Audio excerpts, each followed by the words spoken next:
আবির সামনে একটা মাটির ঢিপি দেখতে পেয়ে সেই মাটি খুঁড়ে দেখে সেখানে ঝুমুর।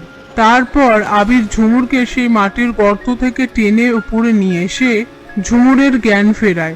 ঝুমুর আবিরকে জড়িয়ে ধরে।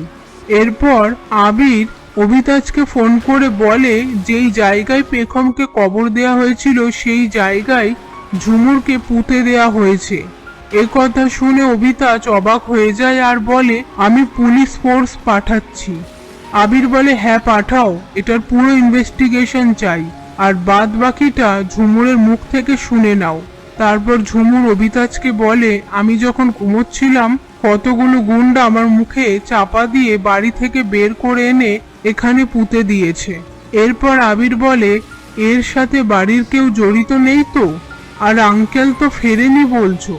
অভিতাজ বলে, তুমি বারবার আঙ্কেলকে কেন টানছো? হতেই পারে আঙ্কেল বেরোনোর সময় দরজাটা দেয়নি আর সেই সুযোগেই গুন্ডাগুলো বাড়িতে ঢুকেছিল।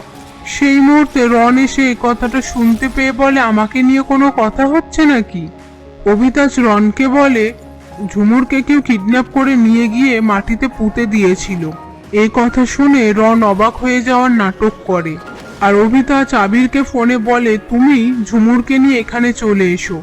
আবির বলে, আমি ওকে নিয়ে ওখানে যাব না, আমি বাড়িতে যাচ্ছি। এই বলে ফোনটা রেখে দেয়। তারপর আবির ঝুমুরকে নিয়ে বাড়িতে আসে। আর ঝুমুরকে দেখে তমালিকা বলে, ওর কি হয়েছে? সারা গায়ে মাটি কাদা লেগে। এসব চিৎকার চেঁচামেচিতে বাড়ির সবাই সেখানে চলে আসে। এরপর কৌশিকী আবিরকে বলে, ওর এই অবস্থা কি করে হলো? আবির বলে, কোনোভাবে ওকে বাঁচাতে পেরেছি, না হলে তো ও মারাই যেত আজকে। এই বলে আবির পুরো ঘটনা সবাইকে বলে।